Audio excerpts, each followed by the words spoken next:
बच्चों, आज हम बीए फाइनल के फर्स्ट पेपर भारत का भूगोल के फर्स्ट यूनिट का अध्ययन करेंगे। इसमें आप देख रहे हो सामने ये भारत का पूरा मैप है। इसमें सारी चीज़ें आपको स्पष्ट दिख रही हैं। इसकी पूरी दिशाएं उत्तर, दक्षिण, पूरब, पश्चिम। जहां उत्तर में हम देख रहे हैं कि विशाल पर्वत श्रृंखला है, वहीं पूरब में बंगाल की खाड़ी है, पश्चिम में अरब सागर और दक्षिण में हिंद महासागर है। कर्क रेखा भारत को 2 बराबर भागों में बांट रही है और हम देख रहे हैं कि भारत के सारे राज्य आपको स्पष्ट दिखाई दे रहे हैं। इसके कुल 28 राज्य और 9 केंद्र शासित प्रदेश हैं। इसके अलावा ध्यान से जो देखने की चीज़ वो ये है कि भारत जो देश है उसके लिए दक्षिण में जहाँ श्रीलंका, पूरब में जहाँ आप देख रहे हो कि चीन, तिब्बत, नेपाल और पश्चिम में अफगानिस्तान और पाकिस्तान, ये जितने भी दूसरे देश हैं उसकी सीमाएं भारत से लगी हुई हैं। तो आज हम इन्हीं चीज़ों का, भारत की प्राकृतिक और कृत्रिम सीमाओं का अध्ययन करेंगे। हम देख रहे हैं भारत का एक परिचय। हमारा देश भारत एक महान, सुसंपन्न एवं सुसंस्कृत देश है। अपनी संस्कृति और परंपराओं के लिए ये विश्व भर में प्रसिद्ध है। प्राचीन काल में आर्यों के शासनकाल होने के कारण उसके शासक भरत के नाम से इस देश का नाम भारत हुआ।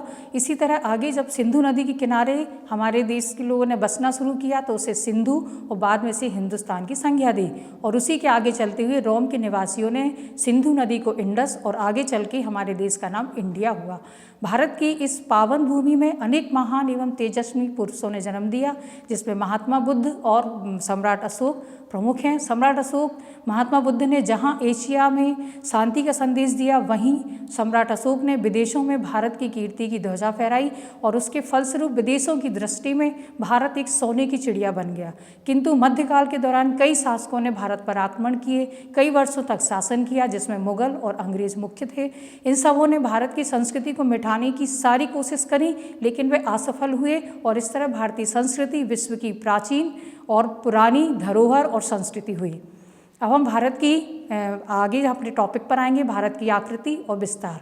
भारतवर्ष की आकृति चतुष्कोणीय है, जो प्रकृति द्वारा उत्तर और दक्षिण में इतनी अच्छी तरह परिसीमित है जितना संभवतः विश्व का अन्य कोई देश नहीं है।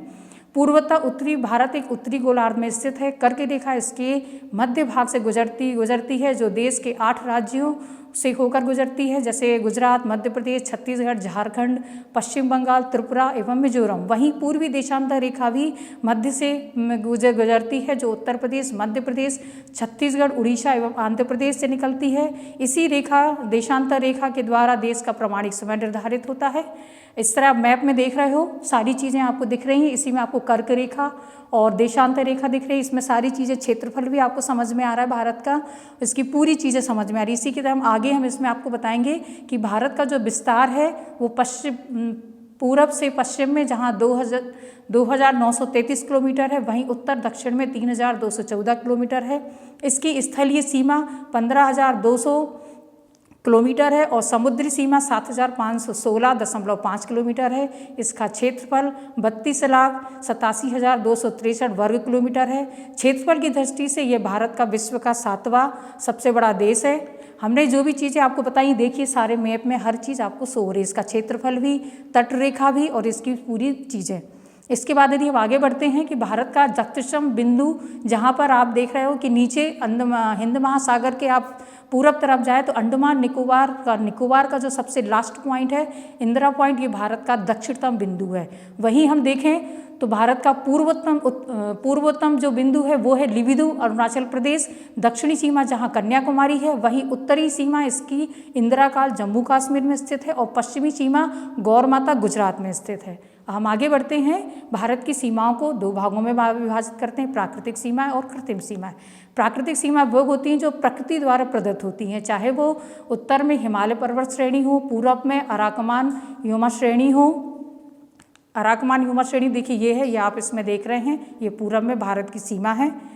इसके आगे फिर देखिए आप कि जहाँ दक्षिण पश्चिम में अरब सागर है, वहीं दक्षिण पूरब में बंगाल की खाड़ी है और दक्षिण में हिंद महासागर इसकी प्राकृतिक सीमाएं हैं। भारत की विशाल श्रृंखला भारत को रूस और मध्य एशिया के अनेक देशों से अलग करती है। इसी तरह पूरब की ओर हिमालय श्रेणियाँ नीची हैं, किंतु सघन वन, तंग घाटी और तीव्र गति से बहने वाली नदियों के कारण भारत और म्यांमार के बीच स्थल मार्गों द्वारा जो आवागमन है वो थोड़ा कम है, अधिक नहीं हो पाता है। उसके आगे देखो कृत्रिम सीमा। कृत्रिम सीमा वो होती हैं जो प्राकृतिक नहीं होती हैं और जो हमारे द्वारा बनाई जाती हैं। जैसे भारत की स्थलीय सीमा पे उत्तर में हमने आपको बताया था नेपाल, भूटान और तिब्बत देश आते हैं, वहीं पूर्व में बांग्लादेश और म्यांमार हैं, पश्चिम में पाकिस्तान देश है, वहीं कश्मीर में उत्तर पश्चिम सीमा पर अफगानिस्तान की सीमाएं भारत को छूती हैं, जिसे डुरंड रेखा कहते हैं। ये है डुरंड रेखा जो अफगानिस्तान और भारत के बीच में है। ये आपको रेड लाइन से स्पष्ट दिखाई दे रही हैं, जो भारत और अफगानिस्तान के बीच की कृत्रिम सीमा है। आगे देखिए भारत और चीन की सीमा। भारत और चीन की सीमा को मैकमोहन रेखा कहते हैं। यह रेखा 1914 में निर्धारित की गई थी। यह भारत की उत्तर एवं पूर्वी सीमा है जो 4224 किलोमीटर से अधिक लंबी है। यह आपको स्पष्ट, आप देखते जाइए चित्र के माध्यम से, रेड लाइन से या रेड कलर में जो चीज़ शो हो रही है वो भारत और अगले देश की सीमा या तट रेखा है। अब आप देखिए भारत और पाकिस्तान के बीच की सीमा। भारत और पाकिस्तान के बीच की सीमा को रेड क्लिफ कहते हैं। इसका निर्धारण भी 1947 को हुआ था। ये सीमा रेखा पूर्णतः स्थलीय एवं कृत्रिम है, जो कश्मीर से प्रारंभ होकर पंजाब, पश्चिमी राजस्थान और कच्छ प्रदेश तक फैली है। कश्मीर और पाकिस्तान का सीमांत क्षेत्र पर्वतीय है, जैसा आप इस चित्र में देख रहे हैं। भारत और म्यांमार के मध्य की सीमा, यह सीमा रेखा भी पूर्णतः स्थलीय है। इस पूर्वी सीमांत पर स्थित राज्यों में अरुणाचल प्रदेश, मिजोरम, नागालैंड और मणिपुर उल्लेखनीय हैं। अब आज हम आगे बढ़ते हैं भारत और बांग्लादेश के मध्य की सीमा। यह सीमा भी पूर्णतः स्थलीय है। इसके सीमांत पर पश्चिम बंगाल, असम, मेघालय और त्रिपुरा राज्यों के भाग आते हैं। आप चित्र में स्पष्टता देख रहे हैं भारत और बांग्लादेश की सीमा। इस तरह हमने आज के इस पार्ट में हमने अपनी भारत की पूरी सीमाओं, कृत्रिम और प्राकृतिक सीमाओं का अध्ययन किया और इन सीमाओं से हम ये देखते हैं कि स्पष्ट होता है कि भारत की विशिष्ट सीमाओं ने इस देश को एशिया के अन्य भागों से अलग एक निश्चित रूप प्रदान कर इसे एक संपूर्ण सुरक्षित भौगोलिक इकाई बनाया है। इस तरह आज का चैप्टर हम यहीं समाप्त करते हैं और आगे फिर किसी नए टॉपिक पर आपसे चर्चा करेंगे। धन्यवाद।